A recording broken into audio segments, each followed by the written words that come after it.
I'm the director of Kine-tech Arts. Kine-tech Arts is a collective of dancers, artists, and scientists, and software engineers. We actually were voted as top #1, the best sign art collective in San Francisco in 2014. But today I want to talk about data visualizations. First, I want to have a sense. How many of you have ever tried to visualize the data? Yeah, I think.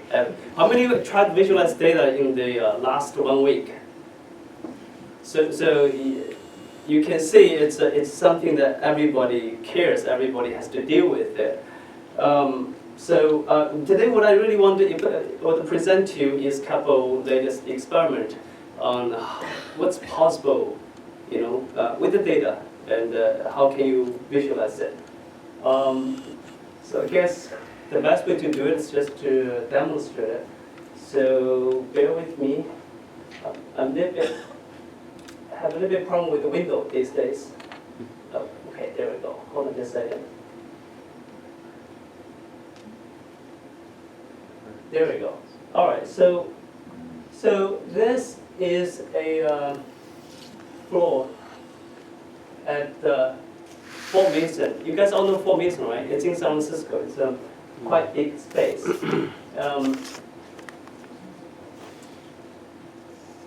So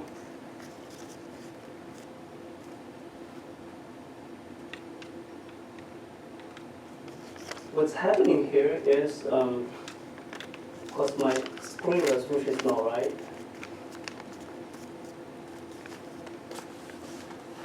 So the specific project is for a conference. It's a box staff conference at Fort Mason a couple months ago, where there have about a couple thousand people in the conference. And what we did is we set up beacons, Bluetooth beacons, around the space. There are two buildings, like top and down. So once you set up beacons in the space, you can track how people move around the space. And then the natural question is, now you have this data, how do you visualize it? Better yet, and how do you make people aware that you're being tracked? And not just aware, but also see that as a part of art expression. So as you can see, each dot on the screen is a person in the space. And when you get close, they become a creature. Now, just think about it. Since we represent people as creature, there's many possibilities of using different properties of the creature to represent this different aspect of their activities in the conference. I just threw a couple examples. You guys can imagine what's possible. Like the color can represent how active they are in the conference. Maybe by the end, maybe how fast they move represents the energy, the activities they have in the conference. Maybe the number of the edge can represent how many people they create contact or how many booths they visited. So that's just one example of the possibilities with data visualization in a not so traditional way. I'd like to present a second example. This is what's done at the end of last year. Let me see if I can kill this window. Do you guys know the command to kill the window in Windows? Is it Control W? Alt W will kill the whole window, right? Whole program. Control W. Yes, there we go. Yeah. So in this example, I'm going to show you a.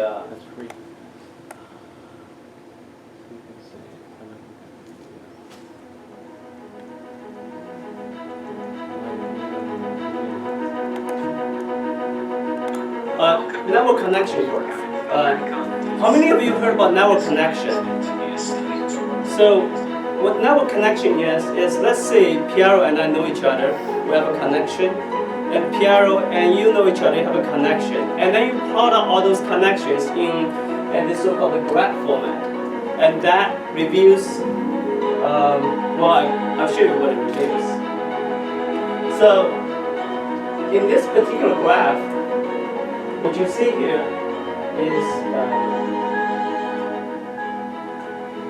is a manufacturing company.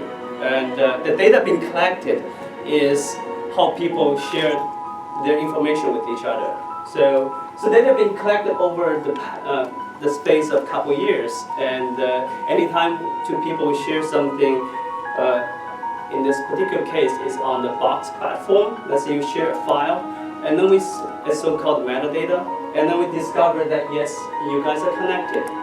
And from that data you can construct how the information flow and how the people optimized based on their sharing behavior. So this is manufacture. We did study of 7 different industries. From each industry, we picked one company. So now let me see a health institute. So before I move on there, what do you guys think a health institute is going to look like? Hold a thought.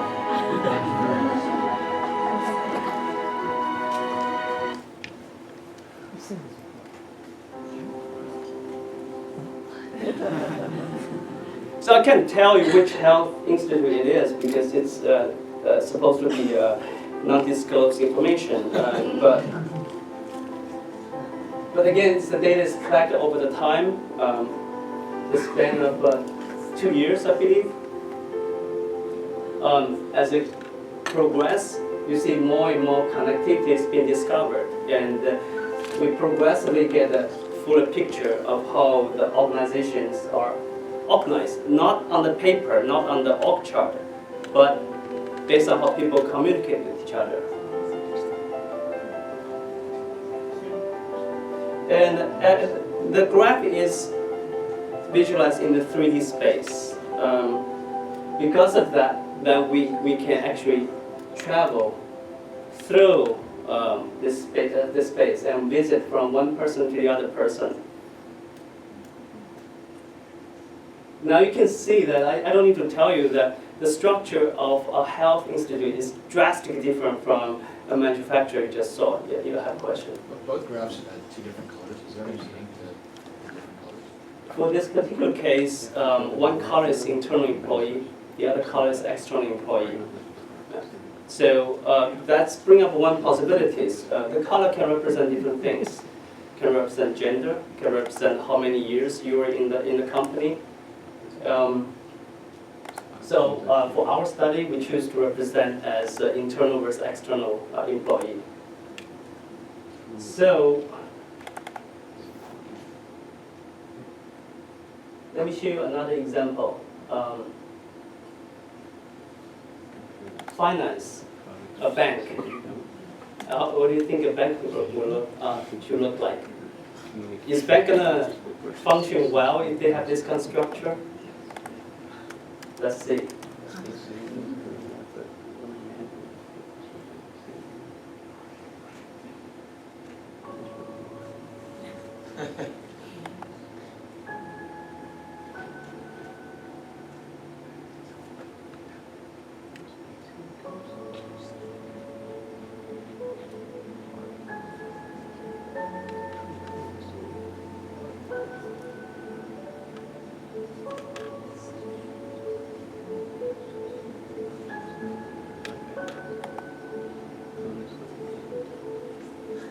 Well, but the bank is more centralized.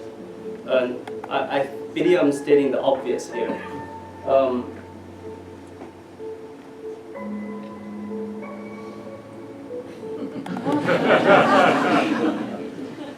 Yeah, now you see who is the most important person in the bank. But from a certain perspective. So what can we do with this? I see a question here. One short question, perhaps I missed it. How do you measure the connections? the measured connections.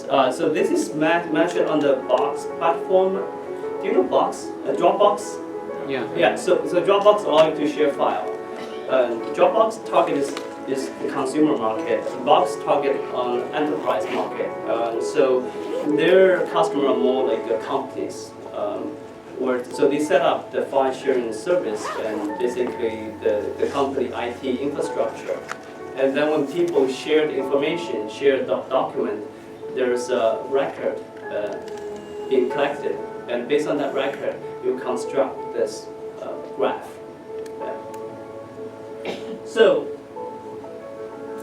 I talked to many different people about the possible use of this kind of graph. And the most interesting thing occurred when I talked to Palantir.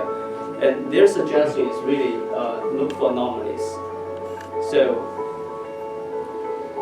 there are two ways of looking for anomalies. One is if you look at the whole structure, if everything bears certain similar characteristic, who is the person has the most different characteristic? The second is being if you done this kind of work for a set of companies in the same space. Now you can see how the communication structure correlates with their performance, with their earnings. Or better yet, you look at the communication structures change over the time and correlates with their performance over time. So I'll show last graph, which is software industry. So you have seen manufacturing, you have seen finance, you have seen the health. Really, software industry, how does it look like? Anybody want to make a guess? Clusters. Clusters? I have one guess. It's a mess. It's a mess. I have two guesses. Anybody else? Snowflake. What's that? Is that like snowflake? Snowflakes. 3. Okay. We'll see.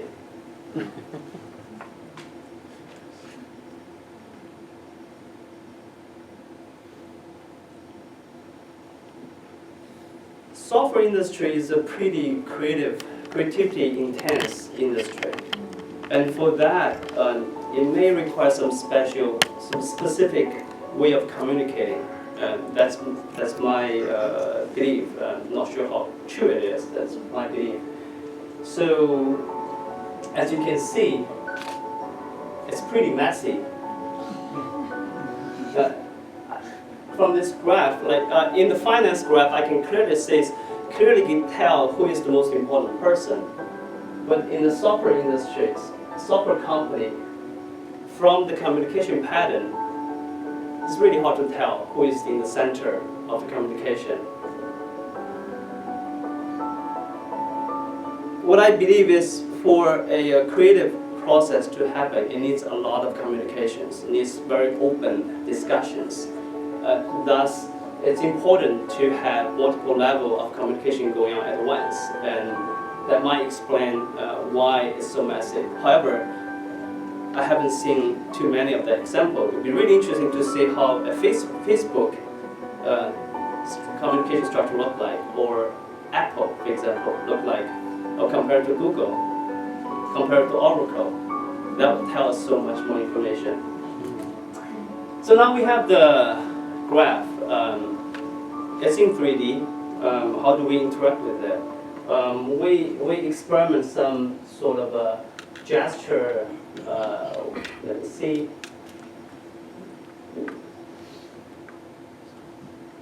Okay. Let's see if I can get it to work.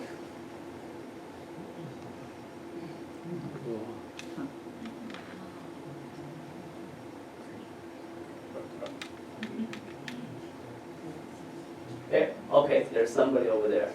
So the way we set up is, you see this connect? Yeah. That tracks my movement. Based on my movement, and it tells the graph how you rotate, how to move to a different area. And well, if you put information in the nodes, when you get close, the information will pop up. There's many possibilities which we haven't get a chance to implement. I'm seriously looking for more collaborations, more opportunities to continue to develop this. Oh, it's gone. Okay, good. Yeah. So,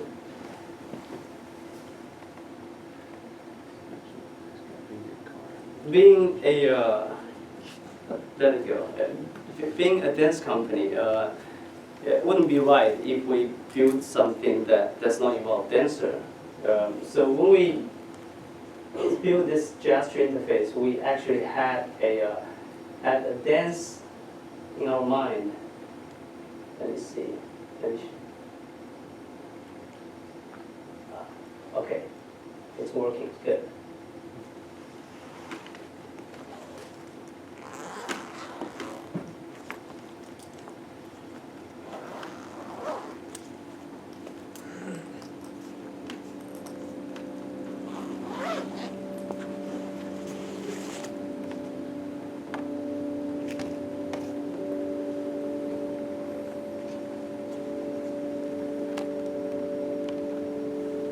It's the same interface, but what we did is we used physics metaphor to drive interactivity between a dancer and the movement of all the data. So the hands, you can see that when they open the hands, those hands become a gravity center that pulls everything around them closer. And when they move, it creates hurricane kind of circular force that moves things around.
So I think that's my presentation. Geez, I really don't know how to use Windows anymore. Okay, I think I figured it out. Hold on just a second.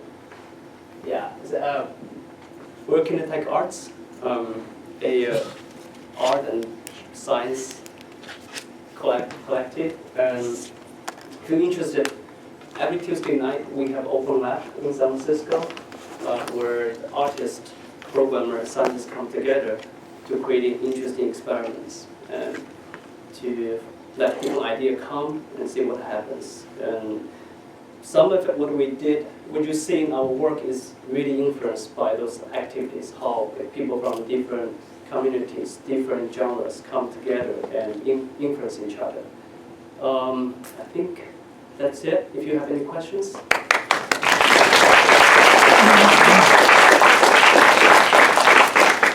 Questions. When you collect data on the I'm sorry. That's Do you want me to use the mic? okay. Okay. Hello? So